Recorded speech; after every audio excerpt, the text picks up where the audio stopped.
to Pour the Tea with Tis and Nate. Thank you guys so much for being patient with us as we got through the holidays and as we prepared the next few episodes for you all.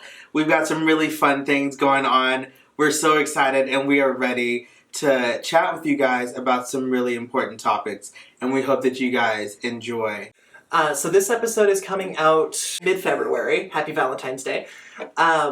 Hopefully your world is less chaotic and crazy than January, but if not, we'll see you in the future. So today we're going to talk about Christian Walker, an interview that we both have seen so many times. Christian Walker interviewed with Bob the Drag Queen, and it was an amazing interview.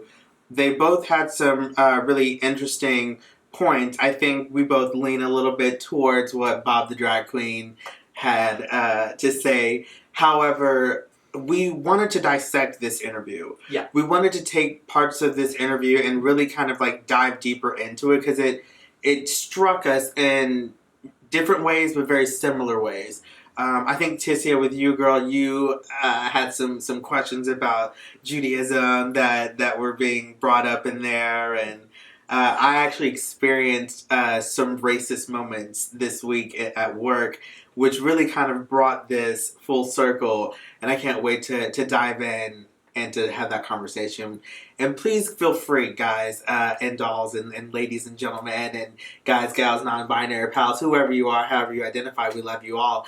Comment down in our description box, hit us up on our socials, and make sure that you let us know what you think about this episode and particular points that may resonate with you. And if you guys ever want to see anything particular from us, if you ever have a topic that you want us to cover, feel free to add those in the comments below. We read them way too much. So I'll say this was my first introduction to Christian Walker. Mm-hmm.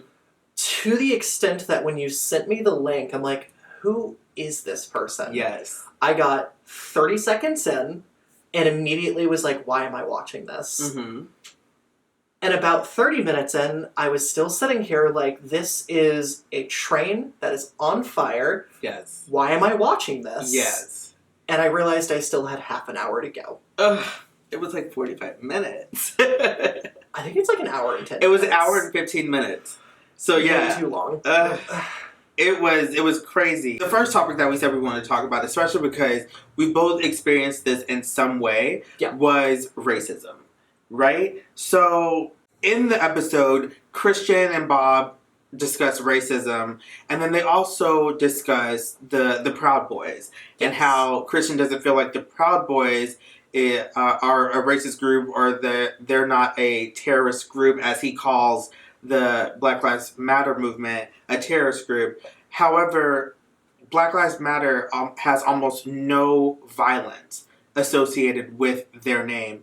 However, the Proud Boys have incited riots and have had violence associated with their name, gun violence. And they're proud of it.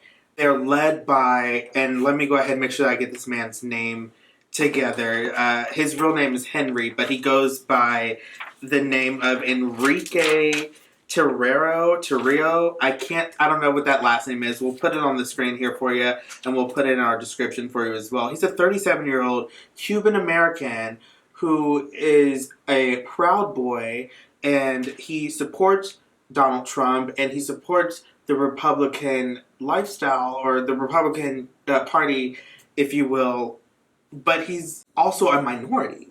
And I'll say, that doesn't surprise me all that much in terms of, if you look at Cuba, if you look at the Cuban state as a whole, Cuban citizens have been trying to get away from Cuba for close to 100 years now. We're coming up on, let's see, the 60s were when we had the Cuban Missile Crisis. Fidel Castro has had a grip on that country since then, if not a little bit before. Admittedly, I'm rusty on my on my Cuban history. Me. I've seen the movie Chef. I try. That's so funny. But, so I think the interesting thing there is, it doesn't surprise me all that much that there are Cuban conservatives or Cuban Republicans. What surprises me is that this man in general spent his entire life assimilating into white culture, And even 3 or 4 years ago, he was on Joe Rogan as Henry. Right, And right. It was not until his political and his financial needs were like, yeah, let's go full Cuban, and we'll treat ourselves like the next Che Guevara. We'll treat ourselves like the next protector of the Cuban American. Right. Which to me is insane. Much like it's insane to me that you have people like Christian Walker, and you have people even in the Israeli culture that are just completely ignoring the paradox of being nationalist, of being populist, when their people were pretty well crippled and neutered by those same policies and by those same ideas. Absolutely. And speaking of the situation of racism, I shouldn't call it a situation. Speaking of racism, the way that Christian Walker goes around and he's like, my dad is dark black and I'm light skinned, but you're black. Yeah. So being black does not mean one thing. And like, I understand that, yes, you are biracial, your mother's white, your father's black, but to put yourself in a space where you're comfortable enough to try to separate yourself by the different tones of your skin, that made me so uncomfortable, and I didn't know how to even take that. I'm like, who do you think you are? Like, you already come from privilege, and so why not use your privilege to uplift others instead of tear people that look like you down? So I am curious about that, because obviously I'm white. And I've never run into a situation where like a white person will see another white person and be like, oh, you're more white than me, I'm going to judge you because of that. In general, with white people, it's like, oh, you're white, no deal, like, move on. And it's almost like this mentality of, you're white, you're normal. Right. Is kind of how it comes off sometimes. But like, what's been interesting to me is I'm a massive fan of movies, I'm a massive fan of Spike Lee.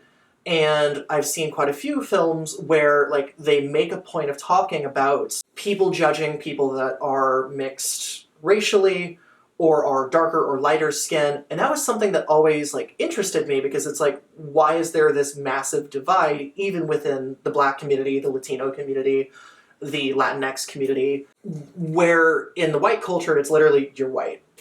That's it. I can definitely tell you, colorism is a real thing, and people get canceled over colorism, right? So, take the artist Queen Naija. Somebody tried to, like, out her as a colorist and say because she has more fair skin, she's a lighter tone, that she doesn't like dark-skinned black girls and she doesn't work with dark-skinned black girls. And turns out she does. She's not a colorist. But people in our community, within the African-American community, as well as outside, will treat you differently based on the color of your skin, because the darker you are, you're going to be out in the fields picking cotton, whereas if you're light skinned, you're the white man's baby, you can come inside and you can be a server, you're the maid, you know. Gotcha. So again, we're treated differently based on the tone of our skin, and it's like, at the end of the day, no matter what, when you walk down the street, when you get pulled over by a police officer, you're still black. Yeah. As a light-skinned person, as a dark-skinned person, you're either black or you're Latino, and they're going to put that down when they arrest you. They're going to put light-skinned black. Yeah. You're black, African-American. That's what they're going to classify you as. It doesn't matter that your mother's white. It doesn't matter that your father's white. It doesn't matter that you're only this percent. You could be 1% black, and baby, if you expose it, if you look like it, if they can tell that you got some sort of color in you, you're going to be judged based on that. You are now black. Okay. So, just to kind of jazz it up and like spin it around, we want to talk about something really cool and really fun, and what we're watching, what we're listening to. This week, I'll tell you guys what I'm listening to. It's a new artist that I found on TikTok in late December and was reintroduced to this particular artist a little earlier this month here in January at the time of filming the episode, and that is Z Machine. They have a really cool song that was released during quarantine in April. of last year, and that's called Stealing Candy. And then they have another song that they released about a year or two ago that I really enjoy called If I Were Your Boyfriend. And I just wanted to let you guys know about this artist and to really kind of give them an extra push, if you will. So if you're not listening to anything new today, go ahead and listen to that. Don't listen to anything else, or Baby Seals will be sick. Hopefully not. No, and you actually showed me the video right before we filmed because I had not heard about him whatsoever. Big fan. But also I really enjoy the, like we were talking about, the obviously stolen shots just filmed on the sidewalk and the people walking by. Just great job. And I've been listening to one of my favorite bands, TV on the Radio.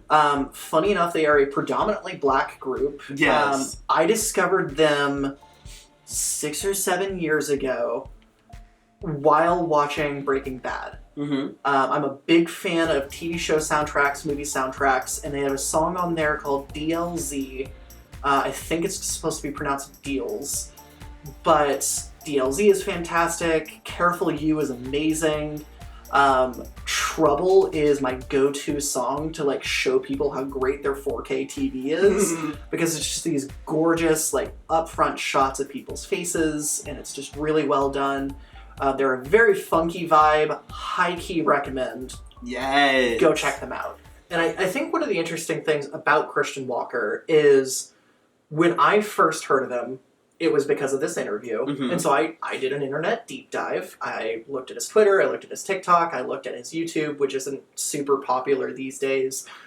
But what's interesting is seeing him post videos of himself compared to when somebody else is interviewing him or talking to him just out in the street or something of that nature. It seems almost as if he's like using makeup to lighten his skin a little bit.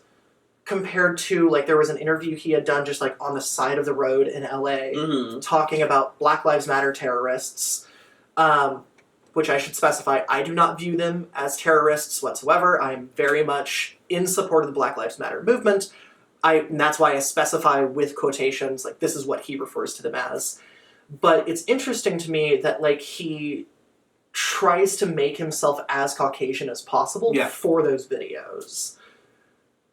I think it was very surprising for me to see Christian look darker in a video because all I've noticed from him, especially via TikTok, is that he definitely does do something. He's the lighting and with the cameras and things like that to make himself to look a little bit lighter than what he actually is.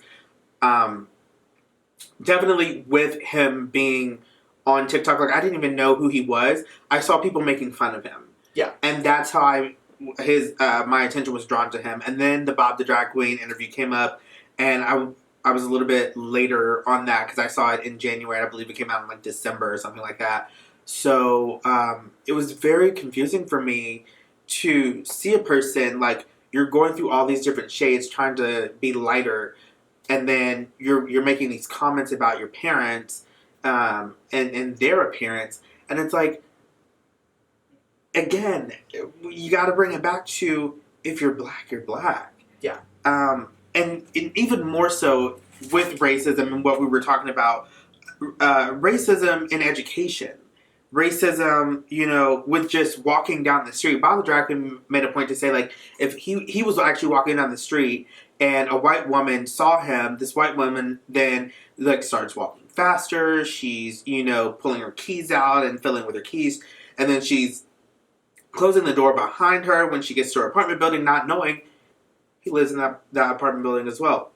He just swipes his key and he's able to walk in. So then they have this very awkward ride up the elevator to their respective homes. But then that brings it back to me where I have experienced something very similar where we work at, and I won't say the name, of course, but I've experienced where a woman was literally talking to one of my white counterparts, actually one of my supervisors, and her purse it's a Louis Vuitton, and I'll give you the exact. It's a Louis Vuitton Neverfull. It was the smaller version. So, baby, you already don't have any money.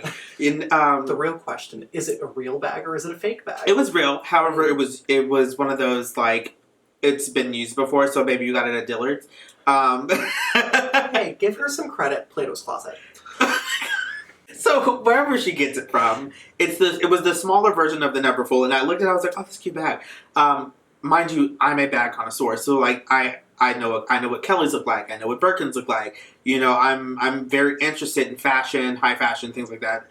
When it comes to purses and handbags and messenger bags and things like that, I like them. So I don't own them, however, because God knows I can appreciate them, absolutely. So, anywho, the woman, like, has her bag and is just, like, out there, sitting on the counter, and she's, like, talking, she's moving around, doing her thing, and then as soon as she saw me, she immediately goes and grabs her bag and, like, snatches the bag up, and, like, puts it underneath her arm, and is, like, looking at me and giving me, like, this death stare, and I'm like, oh my gosh, like, where did this come from? Because, like, I'm on the other side of the room, and everything was peachy, clean, hunky-dory, you're smiling, you're having a good time, you're laughing.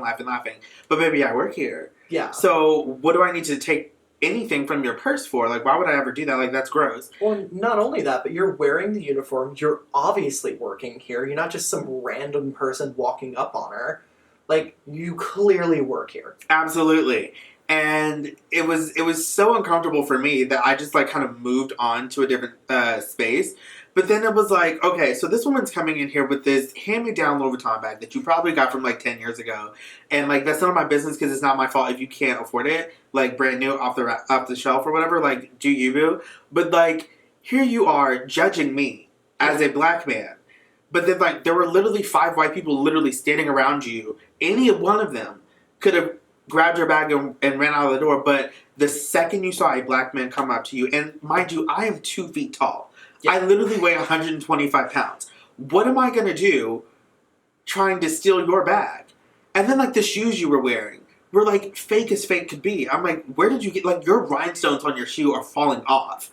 Like, you might as well go ahead and get some different shoes. Like, hey, she can only afford the cheap bedazzle kit. Get help.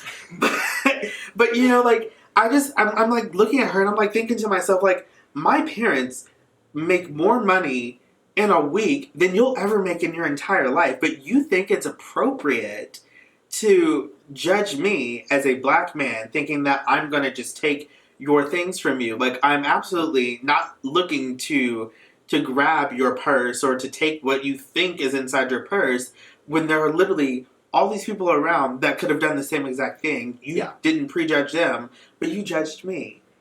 And I'm sorry, but we get some sketchy clientele. Yeah. To the extent that, like, I think in the 2 years I've been at this particular location, we've had no less than 20 people attempt to steal stuff from the store.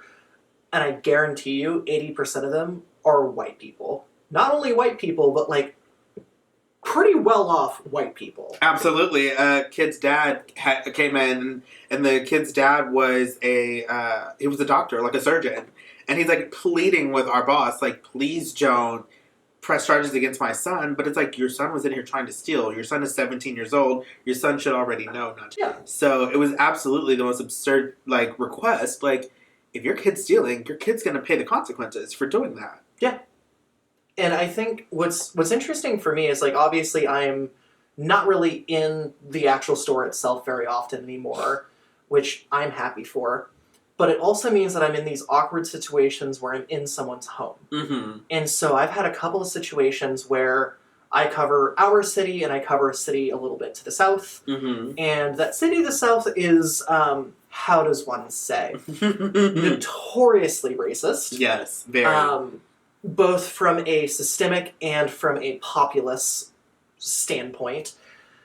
And so you'll go into a client's house and, like, they'll just spew their racism in front of you. Absolutely. To the extent that, like, I was in a client's home this week and they had this, like, really bad coffee table that their equipment was sitting on top of, and we were just going to mount a television above it. Mm-hmm. And when you drill into the wall, obviously plaster comes down, so I go to vacuum it. Right.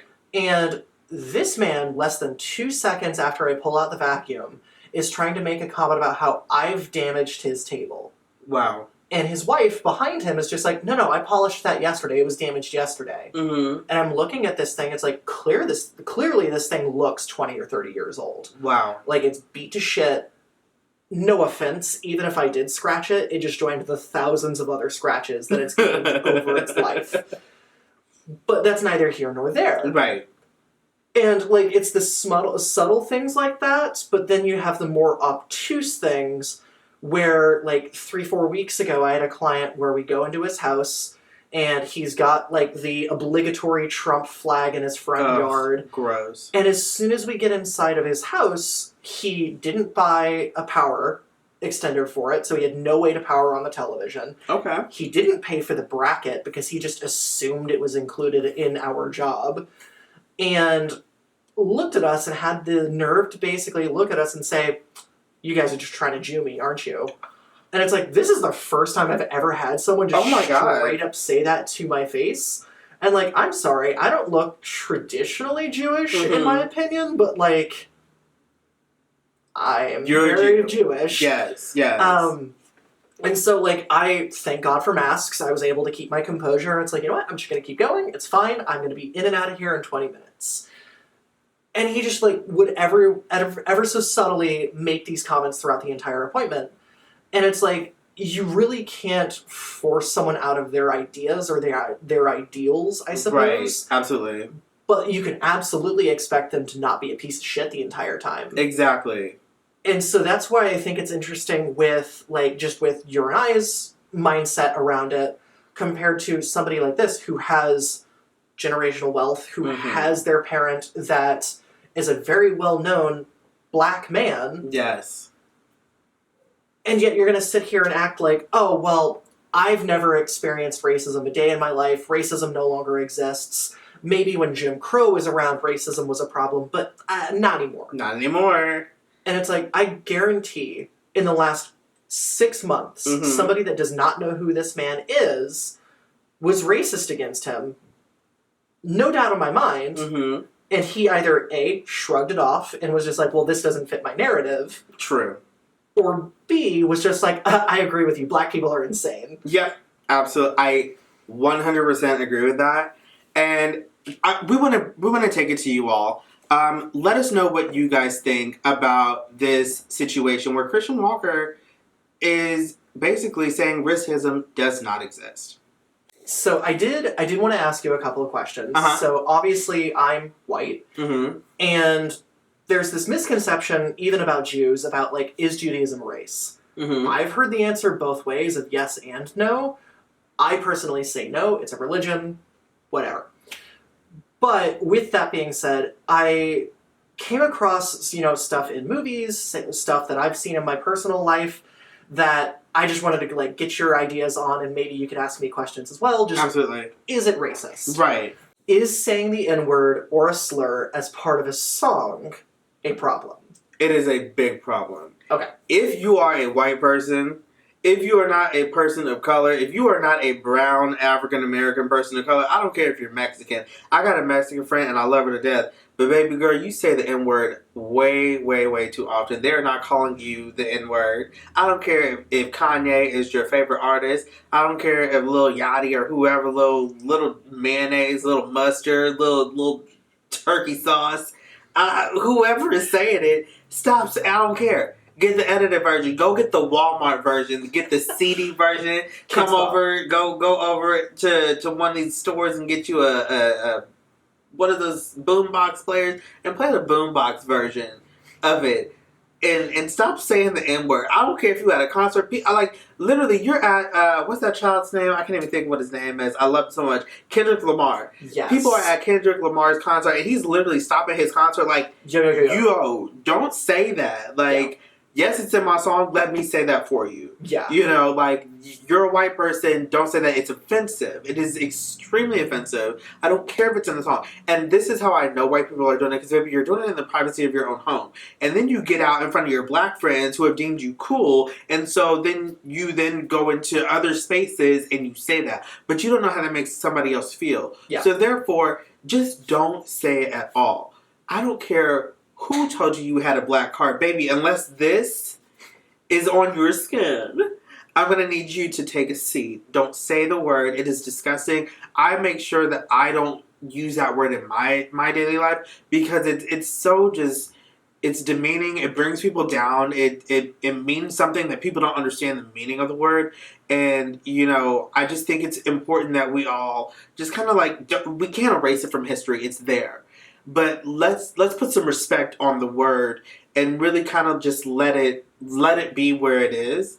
Because calling somebody that, whether it's a GA or a hard ER, it is still extremely offensive, and we have to start uplifting people, and let's uplift Black people. Let's uplift people of color. Let's not keep bringing them down with this negative word. It's not cute, and we've got to stop doing that. I like it. I'm into it. And this one's kind of like, we were talking about this right before the podcast. I've been watching Curb Your Enthusiasm recently. Right. And one of the things that he does is, like, his friend refers him to a mechanic he knows. Mm-hmm. And he shows up, the mechanic happens to be Black. And then he goes back to his friend and he's like, why wouldn't you tell me he's Black? Mm-hmm. Is it racist? Yes. Because it doesn't matter what the color of the person's skin is. It matters, can they do the job? Yeah. Are they skilled? Are they qualified to perform the essential tasks that it's going to take for them to get the job done, so that the service that you're paying for is the service that you're getting? Like, it doesn't matter if this is a white counterpart or a Black counterpart or whatever. Like, I shouldn't have to tell you the color of somebody's skin in order for them to be good at their job, you know? And so, yeah, I think it's really awkward how, even in companies, if you will, they'll move pieces around, and people, they'll be like, okay, so this person's going to do this, or this person's going to do that, and it'll literally be colorism. Yeah. Like, based on the color of your skin, like, oh, well, we're going to have a blonde girl sit in the front, and then the Black girl, the Latina girl, the Asian girl, the Tongan girl, you know, whatever, they're going to be in the back. They're gonna be the ones that are sweeping the floors and this and the other, but the cute girl right here, she's gonna be the one who's the receptionist, and she's taking, you know, the people in and doing the intake stuff. So it's awful to see that, and I think we need to change the way that we view people of color and their ability to do a job. Yeah, that makes sense. Mm-hmm. One of the things that we've kind of seen, especially in this year, is leaving those quote-unquote liberal havens because it's an inconvenience for you because, oh, COVID restrictions, this, that, the other. Yeah. And what's interesting to me is we've kind of talked about, like, you know, Black celebrities, Black athletes moving away from the inner cities that they grew up in and not helping those communities. But honestly, white people are just as guilty, if not more of it. Absolutely. Absolutely. And I will make the argument on behalf of athletes, celebrities, comedians, mm-hmm. that I think part of it comes down to you go where the business is. So in the case of Dave Chappelle, for example, right. He grew up in Washington, D.C. He came from a fairly affluent family that was able to help him get on his feet. But at the same point, he lived 2-3 blocks away from one of the most crime-infested areas in the entire nation. Absolutely. At such a time that Washington, D.C. was up there with New York as far as crime. Mm-hmm. And while he did move to L.A. to work on Chappelle's show and to work on movies and things of that nature, he then moved back to, like, Ohio in the middle of nowhere. Yeah. And I think it ultimately came down to, from what he explained, the business was in L.A. Mm-hmm. Nobody was willing to do business with him in Washington, D.C. That makes sense. And it's not about where you move, it's about who you're helping, I guess I would say. Like, are you helping those underprivileged families in D.C.? You know, that's I think, more where I'm getting at. But then, like, okay, so then let's talk about religion. Let's talk about policing Black areas. Are Black neighborhoods being policed more? What's going on there? Let's have that conversation. Let's talk about what Bob the Drag Queen said when it came to the Jewish community. Yeah, I think you had a lot to say about that. Let me take a little quick drink. Yeah, and I do have a lot to say about it. I think when you had initially sent me the link, mm-hmm. he was talking about the Hasidic community, especially in New York. Mm-hmm. And the first thing that came to mind was actually a case that happened, I want to say 5-6 years ago. I know I sent you the article. We can link to it down below. But the interesting thing, especially in the Hasidic community, like he was mentioning, is the intricacies of that particular group, even within Judaism. I, as a Jew, do not understand the complete ins and outs of people that are Shomer Shabbos, that are completely Hasidic. I'm not going to ever claim to be an expert whatsoever. But I understand that, like, one of the big things is if you are a man or a woman, you're not supposed to touch someone of the opposite sex, especially if you are married. And, for example, if you are a married woman, you are not supposed to be with a man who is not your husband after sundown. And I'm guessing it's because of the implications of, like, what you could be doing or what the community might think you're doing. But the interesting thing is New York has what I would consider a problem exclusive to New York, where they have a predominantly Jewish police force in that area, but then they also have the Shomrim, which is the community policing. But it's not your normal mom and pop, like, neighborhood watch association or anything of that nature. It is literally people with batons, with organized, like, traffic vehicles that they can throw someone in the back of, like it's a paddy wagon. They have their own, like, bases of operation. Wow. And the police literally just let them do this. Oh, and God, so there was this particular case that I sent you a few days ago that was basically a woman called the Shomrim instead of calling the police and said that a man had exposed himself to her in his car. I guess he was doing something to himself, not sure. But when the Shomrim showed up, they basically dragged him out of his car, beat the ever-living shit out of this man, and then when it went to court, they found out that, oh, maybe not everyone was being as truthful as they possibly could have been. And so, in that particular case, it really exposes this giant issue where is the policing better in that area, or are the police letting these people, these Shomrim, get away with stuff that they otherwise would not allow another community to do? Compared to, like, when Michael Brown in St. Louis happened. Yeah. Obviously, that was quite a while back. Admittedly, I think it was, 5-6 years ago? Obama's second term. Yes. I remember that. I'll admit it. When that first happened, my brain went to, there are a lot of people that are hurt and killed by the police every single year. Why are we rallying around this person who we know attacked the police officer? We have photographic and video evidence of him being violent in the shop. And at first, like, my brain was like, well, this person was clearly being combative, clearly being violent. And I did not realize at that time, it didn't matter if he was being combative. It didn't matter if he was being violent to the officer. The officer should not have been able to shoot him that many times in the back. There are policies in place that allow a police officer to call for backup, that allow a police officer to restrain, to tase, hell, even put a round into somebody's leg if they need to stop them from attacking them. But that wasn't the case. Michael Brown was walking away. And so I think what's interesting is, in the 5-6 years that has happened, my mentality has changed quite a bit because I learned more about it. I was exposed more to it. And now I'm sitting here like, okay, it doesn't matter what the person did. So, like, with Jacob Blake, most recently. Yes. The interviews he's giving where people are like, well, you had a pocket knife in your pocket. Cool. He was walking away from the officer. Okay, well, they didn't know what was in your car. Okay, cool. He was walking away from the officer. Absolutely. And so it's... policing in general is a tricky subject for a lot of people, but I do very much agree with Bob the Drag Queen, where if you're policing a neighborhood and you have 80% white or non-black officers in a 80% black community, you have a problem.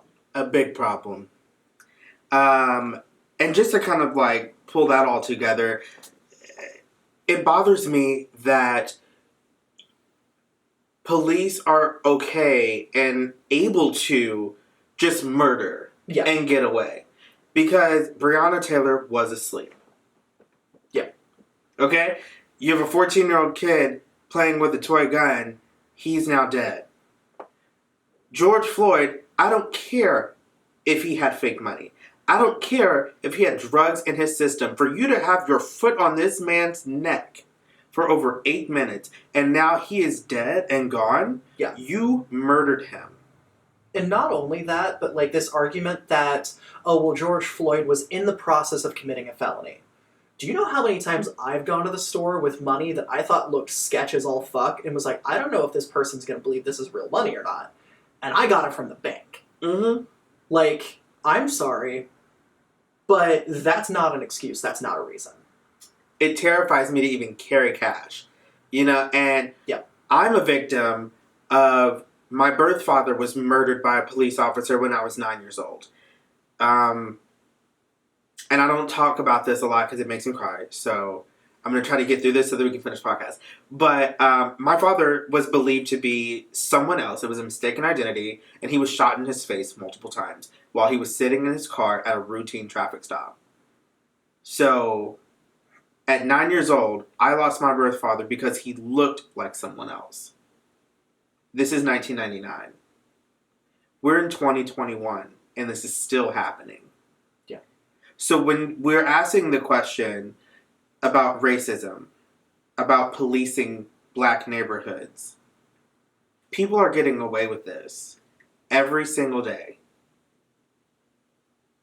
for over 400 years. Because they took black people from Africa, brought them to America to work as slaves. Slaves were then freed. Black Wall Street was created. You burned it down. Yeah. You took away the only thing that they had. You created these suburbs. You created these jobs where black people then can't have anything. We don't own anything. White people have everything. And we can't even live. Assimilation, let's talk about it. Yeah, so like on the note of could a black person run SpaceX? Not from the standpoint of like are they physically capable, because they absolutely are. Mm-hmm.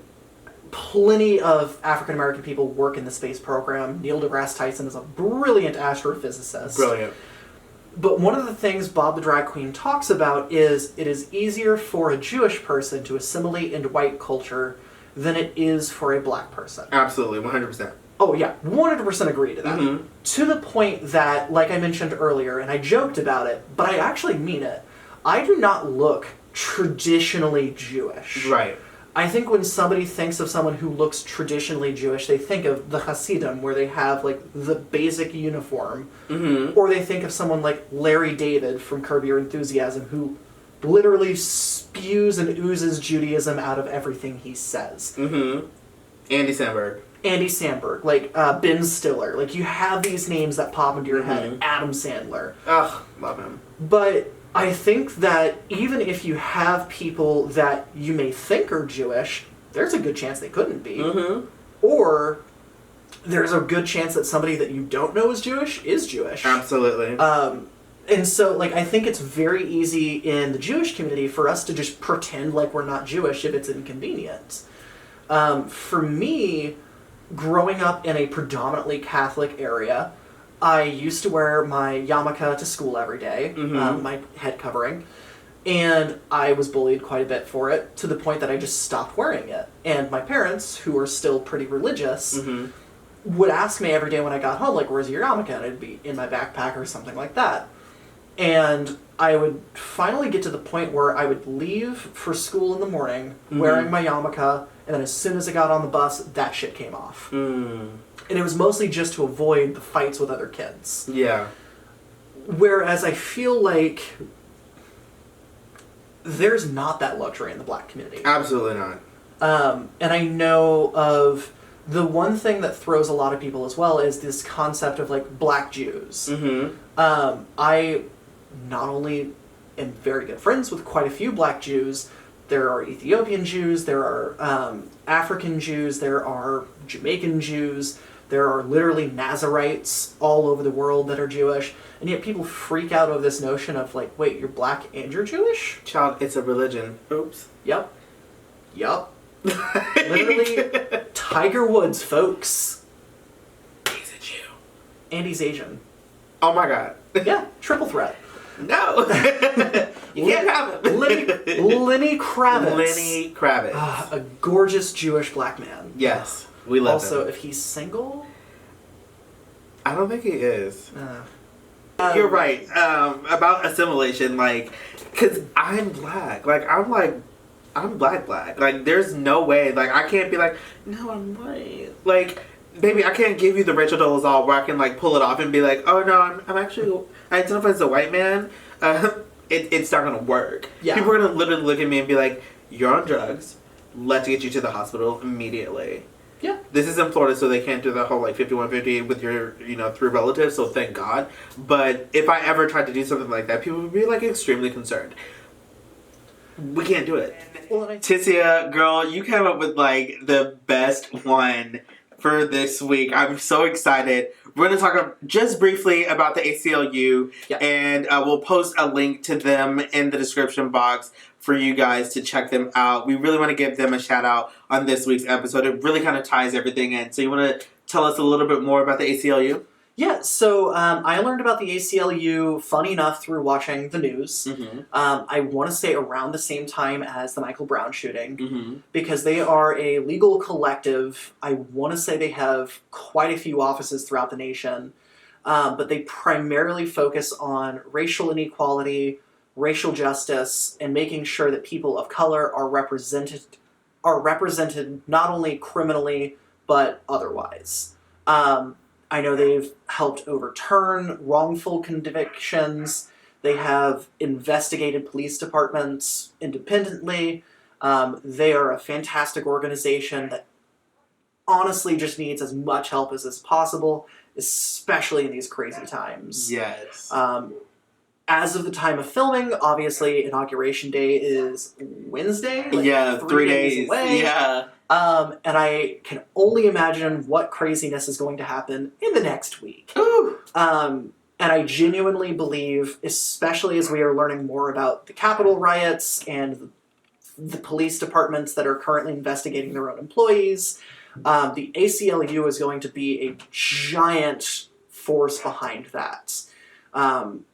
Cannot recommend going and checking them out enough.